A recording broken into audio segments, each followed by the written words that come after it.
The Great Demon Lord and the Children of Olympus by Sea of Mountains. Chapter 8 Dragon Quest is always a good topic to turn to.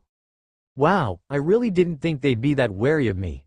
Rimuru thought as his universal perception caught will release his first arrow. Master. I am pretty sure it's because you just said Demon Country Tempest. Otherworlders may live in a world where similar monsters are evil. Oops. How short-sighted of me. Now how do I deal with this? Rimuru thought, moving towards the arrow that was now floating in his imaginary space. Turning into a slime might make this even worse. Master, I suggest showing them that we have no harmful intentions. The Stoll brothers had Rimuru's neck at their blade's edge. You know, that's not gonna work. Rimuru pondered without thought acceleration, for a bit. He thought about what he should say when Will asked him what he was. I can't exactly say I am a demon lord. They got really agitated at that huh. Slimes might also be harmful in their world, Will shot his second arrow which was also absorbed by Seal as Rimuru continued to contemplate on what to do. Master, how about using ancient Greek to try and convince them? Seal suggested as Will start creeping to where Rimuru stood. Huh. That's a great idea, Seal, humph. I guess I could tell them that the country means no harm. Yes master, but whatever you decide to do, please hurry up. Diablo, Ranga and Sue are about to lose it. Okay. Just keep them calm for another minute or so. Guys, I did tell you not to get too surprised didn't I? Rimuru sobbed as he watched the jaws of all three metaphorically drop down to their feet. I'll tell you guys a little secret here okay? Rimuru lowered his voice though there really wasn't a need to. He started to smile as he woke up his reminders from the past. The times when he made mistakes as a rookie politician and ruler, the times he was called naive for having a pipe dream. As Rimuru finished telling them how Tempest was a welcoming place for all, the three slowly relaxed. Somewhat, Will was the only one who remained tense. Of course, he didn't actually tell them that he was the ruler of Tempest which would make all of Rimuru's progress with them fall back down the drain. But he seized his chance when Will asked who he was. Him? Rimuru was just an easygoing person who liked to make jokes so of course, he responded to the popular Dragon Quest quote hoping that at least one of them would get it. Well, without actually turning into a slime. Rimuru internally sighed when the twins started laughing. The first reason being he cleared his suspicions with the trio and the second being that he sensed Diablo, Ranga and Sue's bloodlust falling back down several notches. It would not have gone well if those three took the lead with their usual intimidation tactic. Still, even Seal praised Rimuru for managing to convince the three boys that Tempest was not an enemy. Fufu. I am pretty good with these types of things aren't I? No comment. Well, Rimuru was pretty sure he heard something crack when he went up to grab Will's wrist to urge Will to start walking. But, as long as no one died, all was good. Although Diablo might receive a lecture later on not breaking buildings. In all honesty, Rimuru just wanted Shuna's cooking when he pulled them in the direction of the capital. Rimuru had been eating Shien's cooking for the past few weeks and really craved something with a better texture. Chef Yamada's desserts would work too. A hungry smile crept onto Rimuru's face as he pulled the boys in the direction of one of the best restaurants in Tempest. The Utai House. A restaurant where all of the best chefs in Tempest come together, collaborate and invent new dishes. Truly the finest of the fine. Shuna came here from time to time when her work at the textile shop was slow to experiment with Yamada. Hakuro also worked there occasionally to provide first-rate sushi and sashimi, when Gavta and the others were not causing some sort of trouble of course. As the group approached the entrance, Will, Travis and Connor stopped. They full-on stopped breathing, stopped walking, stopped blinking, they stopped. A couple of the attendants at the entrance along with some customers who were either entering or exiting the palace-like building glazed over and chuckled a bit. They had seen many different expressions of the newcomers and the trios was just one of them. Guys, come on. It's just a restaurant. Rimuru waved in front of their eyes a couple of times, trying to get Will, Travis and Connor's attention. Saw Satoru. Don't you see the size of this building? Will gasped when he finally managed to get over his awe and start breathing again. Are you sure this is all of this is a restaurant? The twins followed by vigorously nodding their heads with mouths agape. Of course it has to be big, It is the most popular restaurant in all of Jura. Rimuru looked at them with a questioning face. Mostly as a prank that Seal greatly disapproved of, but it's not like he cared. The Utai house was built like a traditional Asian palace, complete with wooden ornaments, paint and statues. Minute details were carved into the wooden ornaments along with the edges of the roof, definitely done by a master of their craft. There were painted and carved columns, stone steps, everything. Impressive was undeniably an understatement. Of course, it was built from the hard work of all of the eager Tempestians. The only things that were noticeably out of place were the statues and doors. While the base of the statue was certainly impressive, carved in a woodblock printing style, the actual statue was of a round blob. As expected, it was the Stoll twins who first noticed the unusual choice of statues. "Hey, what a funny choice of statues." "Yeah, hey, Satoru, you know what they are. What is that round blob?" They continued asking such questions until Will came over and calmed down after he had taken a couple more moments to take everything in. "Hey, Travis, Connor. Don't you think that is a bit disrespectful?" Will reprimanded the twins but also questioned the choice of the decor of the owner of the restaurant. On the inside, of course, Will was truly a kind soul, so he was careful not to say anything that might be insulting. That. I did tell them not to." All three turned their heads towards Rimuru when he started speaking. Why is she blushing? Is she embarrassed about the statues, or is it something else? Were some questions something along the lines of what Will and the Stoll twins were currently thinking? "Well, the statues are actually of Tempest's ruler, Rimuru." Rimuru trailed off near the end from shame and tried to hide his face in his scarf. "I swear those weren't here the last time I came," he internally screamed. It was cut off by a flabbergasted cry from the three. "The Demon Lord is a blob," Connor shouted first. Yeah. Aren't Demon Lords supposed to be these powerful rulers or something?" Travis closely followed. "Maybe it's a symbol of the Demon Lord," Will offered, but to no avail as the twins continued to spout out nonsensical theories. Rimuru sighed, catching the attention of the three. "Yup, that is the Demon Lord. I'll explain in more detail when we head in." Well, here was the second oddity in the overall traditional appearance of the restaurant: the doors. Placed in between massive yet intricately engraved columns and slightly arched and ornamented beams overhead were two immense glass doors. Automatic glass doors that gave off a very modern air compared to the rest of the entrance. Satoru. With all of the demi-human inhabitants, I supposed that this world has magic, does it not? Will suggested as they passed through the door while the goblin attendants bowed. "Shush, ask all the questions later. We're here to enjoy the food." Rimuru shushed before he went over to the reception desk where more staff dressed in similar clothing stood. Rimuru did not see the reactions of the three as he went over to the desk, but if he did, he would have been very smug about it, on the inside to Ciel's annoyance anyway. All of the waiters and waitresses somehow stood up straighter than before when Rimuru approached, which Will thought impossible, and seemed to want to bow but were stopped by a glare from Rimuru. Actually, Rimuru shot them a telepathic message, but Will, Travis and Connor didn't need to know that. "Hello. I am bringing these three over to try some of the food here. Could you please prepare a room?" Rimuru said cheerfully. Will was bewildered, to say the least, when he approached the doors. The attendants at the door, while at first glance were simple goblins, but the way they held themselves and how they answered questions, Will would believe someone if they told him that the attendants were from some fancy 5-star hotel or bar. They were also pretty, with ever so slight smiles resting on their faces. Will could only ignore the startled looks on the faces of the twin but could not prevent his own when he entered the building itself. The three of them had expected the interior to have a somewhat similar appearance to the outside of the building, but boy, were they wrong. The interior had a clean atmosphere, not that the outside wasn't clean either, but the crisp style of the inside somehow contrasted very well with the detailed style of the exterior. The owners were able to mash the traditional style up really well with a modern feeling.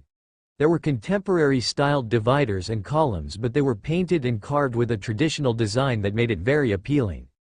Beyond the receptionist's desk was a large hall filled with all sorts of people who chatted in a lively manner. Along the sides of the hall were 12 columns, a sizable amount bigger than the rest, done in the same way as the smaller column save for the different symbols on each one. The back wall of the main hall on top of the open kitchen also had similar symbols. A large one in the middle and two on each side of it. This building, no, this entire city has such amazing architecture. Annabeth would never want to leave, Will thought. He suddenly remembered something else, but he stayed quiet and decided to ask the question when they were full. All of the symbols had some sort of script under it, though the three demigods couldn't read it. Will wondered what the symbols said as Travis and Connor might have stopped breathing for the second time within an hour. As the twins continued to gawk at the scene, Will turned over to the receptionist's desk where he watched the straight backs of the waiters get even straighter as Satoru approached. Is she the daughter of the owner of this place? Will speculated as he saw the waiters noticeably suppress their urges to bow. They're all so respectful here. The Stoll twins along with Will all turned around when Satoru suddenly started speaking the native language. They concluded that she was asking for available seats when another waitress who had fox ears came over and suggested something in a not-so-quiet but trying to be quiet voice. The new waitress seemed to be reprimanded for her casual manner with Satoru, but she didn't really care. Satoru responded to her suggestion with a no while shaking her head, but the fox waitress grabbed Satoru's hand regardless of what her superiors were saying and started guiding her somewhere. The frisky waitress then pointed to the twins and Will while Satoru nodded. Suddenly the fox waitress also grabbed the wrists of Will, Connor and Travis, who were a bit hesitant but followed her as she guided them to their seats. Satoru was trying to somewhat walk in the opposite direction but gave up a couple of moments later when the waitress pointed at their table. Well, a rather large and ornamental table in a room off to the side. The room was sectioned off by dyed and twisted ropes. There was also a sign on top of the doorway, but since the demigods couldn't read, they didn't pay much attention and assumed it was for nobles or something. As the fox waitress walked around the table, pointing to the seats, telling Will, the Stoll twins and Satoru to sit, the trio took a closer look at the room. This room simply did not fit the ornamental-esque style of the rest of the restaurant. In fact, it was plain and simple. There were a couple of shelves that held plants or small decorations that felt quite out of place in such a fancy restaurant. Still, it was the same as the entrance of the restaurant. Parts on the backs of the chairs were carved into the same blob shape that was on top of the statues. Well, all of the staring from the three demigods stopped when the fox waitress passed out the menus after closing the doors. Certainly, the pictures on the menu looked delicious, but they all realized one thing. I can't read. Will, Travis and Connor's heads turned towards Satoru. Satoru, not to be rude, but we can't read this, Will said. Ah, oops. Satoru snapped her fingers. Here, now all words will be translated for you guys. The trio looked down at their menus again, dumbfounded. What Satoru-san had said was true. Everything that they couldn't understand a moment ago was now all English. But, night spider leg soup, cowdeer cutlet bowl, needlefish sashimi, demon clam broth, tempest snake skillet. What the hell are these names? The demigods almost screamed. Ah, Satoru. What would you recommend? Will asked cautiously while the twins quickly got over their surprise and started laughing at some of the absurd names. Stop. I'll take care of giving recommendations from here on out, the fox waitress suddenly shouted out in a lively manner. Whoa. You can speak English? Travis shouted back. It only earned him a knock on the head. Travis. Didn't Satoru-san cast a spell or something that translates all languages into English in this room? Will rhetorically asked Travis. It's actually just so you can understand each other, not specifically English, Satoru corrected. Well, isn't it good enough that we can understand each other? Connor added. HMPH. Yup. The fox girl pointed to herself. By the way, my name is Foss, a fox lycanthrope. I am working here part-time. Nice, Foss. Can you recommend some of the dishes? Travis asked enthusiastically while Will was still wondering what kinds of creatures were used to make the dishes. Of course, that is a part of my job after all. Foss walked over to where Travis was sitting and leaned over his shoulder. Let's see here, the tempura is always a crowd favorite, Foss muttered while pointing to the entry on the menu. But my personal favorite is the deep-sea taiko sashimi with a miso soup. The sashimi is cut super thin and kinda sweet and tastes really good when you dip it in soy sauce. What? There's even soy sauce over here, Connor shouted from across the table. Yup.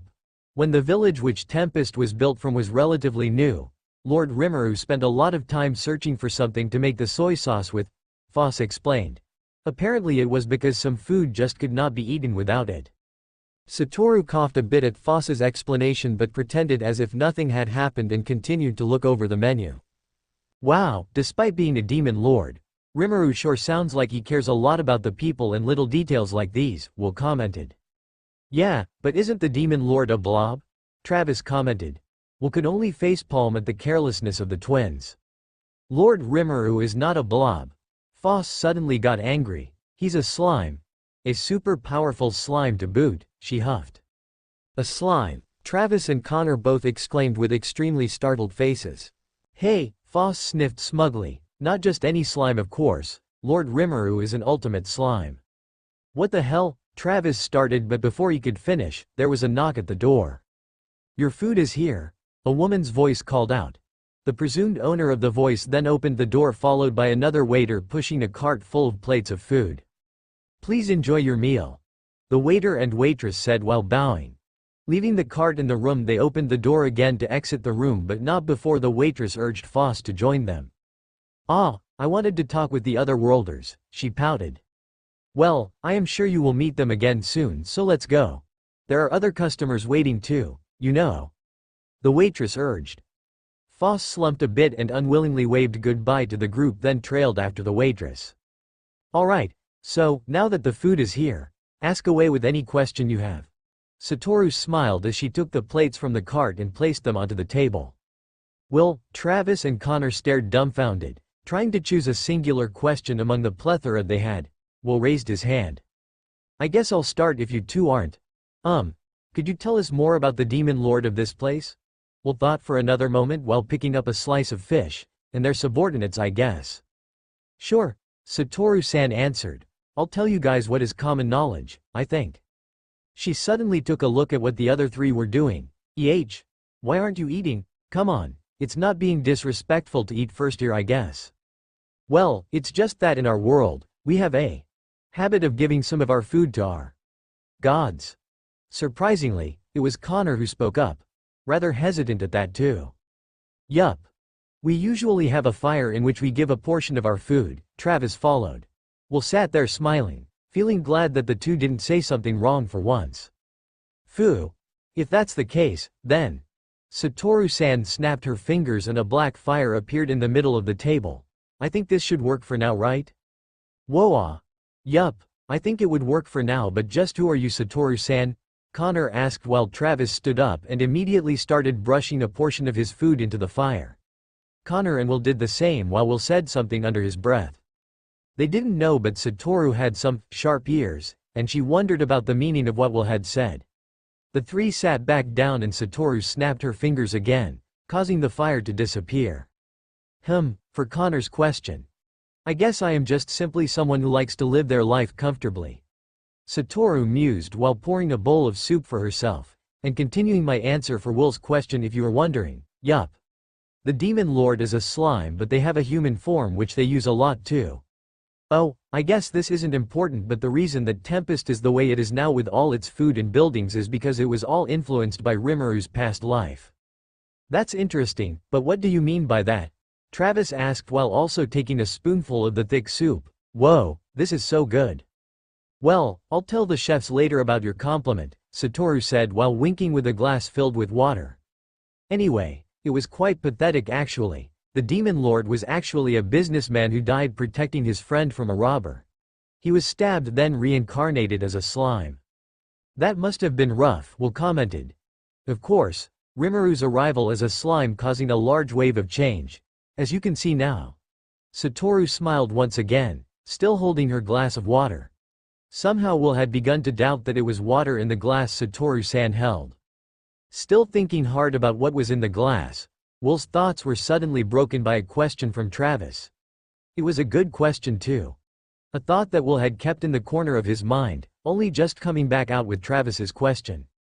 So, Satoru, do you know of any way we could get back to our world? The three half-bloods suddenly sent various worried looks at each other. Well, I do know of a gate that will be ready in a week or so. I can't exactly guarantee it will work though. Satoru looked up thoughtfully. Well, you could always ask Rimuru. He's quite open with the other worlders. They are always well received. She took another sip from the glass as she finished her sentence. The four of them ate in silence for a while as the three demigods processed what their next move should be. Would they really be able to meet the king of such an apparently prosperous nation? After a couple of minutes of quiet eating, Will suddenly reminded of another question. So, could you also tell us about the people and society of this place? Yet another question from Will after thinking over how they were going to return. Yup. That's important too. Satoru looked up with a thoughtful look. This world used to be a world filled with monsters. People lived in constant fear of being attacked.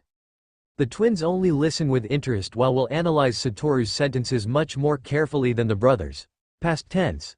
He thought, I wonder what is different now. They used to live in fear. Will gather up the courage to ask, though that really was unnecessary at this point, but doesn't this world have magic? Yup. This world does have magi, but only very few people gain skills, abilities or resistances against the monsters who innately have powerful skills and such.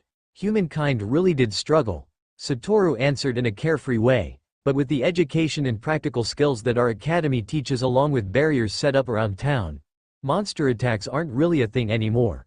Of course, that's all thanks to a certain demon lord. Haha.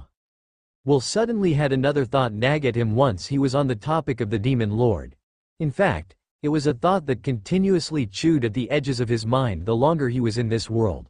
But he only nodded at Satoru's answer. He decided to ask, but when he looked over at Satoru to ask his question, he confirmed something else in his mind. Yup, that wasn't water. It was alcohol. Well, a sake to be exact. Will did not know where it came from or how much Satoru drank, but he did know that a girl her apparent age was definitely not supposed to be drinking. Ahahaha. I can finally have a drink, master. I'd advise you to not drink as you still have paperwork to get done. I have also been successfully able to keep Diablo, Ranga and Sue at bay. Shuna hasn't let me relax in weeks. I think I deserve this. Hey. It's even better because I can relax without those three too. Master, you shouldn't be drinking in front of teenagers who don't know who you truly are yet. Seal was already preparing for the work ahead as she had already predicted that this would happen when Rimuru was ordering through telepathy. It's fine, Seal. I have the bottle in my imaginary space, and the glass I'm using looks like a water cup. Master. Please stop, you are going to lose your control on your mimic. That's what you're worried about. Don't worry, I can look perfectly sober and still be drunk if I wanted to. Rimuru assured Seal, though a rather smug tone could be detected. That's the problem, Master. You think you have control, but it's not like I can help, as I doubt you'd trust me to let you continue drinking if I took over. Seal-chan, so reliable as always. Why'd I even bother anymore? Will had just turned around to ask his question when he noticed Rimuru, still Satoru to him, was getting red in the face. Ah, this is why. Master, I am raising your tolerance a bit, I am sorry. Rimuru instantly sobered up a bit. Hey, Seal, what did you do? Will Solace is looking at you strangely, and I doubt it's something on your face. Wait, it is. What the hell do you mean, Seal? Your face is completely red, Master. I did say you were going to lose control over your mimic. Whatever. Should be fixed now. Rimuru focused back on the wide-eyed Will. I could have sworn you were red all over just now. Will muttered but continued on with whatever he was going to say before the distraction. Satoru, please just tell us who you are. It is becoming painfully obvious that you are not who you say you are. The twins suddenly zoned into the conversation and stopped their own messing around. Oh ho, what makes you think that? Said Satoru, trying to chug as much of the glass as possible now. Selective hearing, I tell you. Will thought with slight annoyance at the twins. He continued anyway. There are way too many inconsistencies with what you say about yourself and how the people around you act. Rimuru as Satoru raised an eyebrow at this, interested in the boy's thoughts. You say you are not someone really important, but from the way the staff here and the citizens treat you with such respect. Your mysterious powers, and last of all, this room. Will pointed to the door, then waved at his surroundings. The atmosphere of outside, compared to the inside, is vastly different. By the way, the waiters and waitresses were acting at the entrance. This seems to be a personal room, no? Will calmly listed all the things that were on his mind until now. The twins energetically nodded every time Will made a point. If you are not the daughter or relative of the owner of this restaurant, then you must be a noble of this world with a high place in the hierarchy SYS. Will concluded his theory. Or at least he tried to, but was interrupted by a shout from the door. The door felt like it exploded, no joke. Along with a shout that was unaware of the language translation spell barrier put up. Kya? Have you finally finished all of the paperwork Shuna gave you? Lord Rimuru sobered up fast. Shoot, I didn't notice. Seal. Why didn't you tell me? Learn from your mistakes, master. Next time don't drink so much.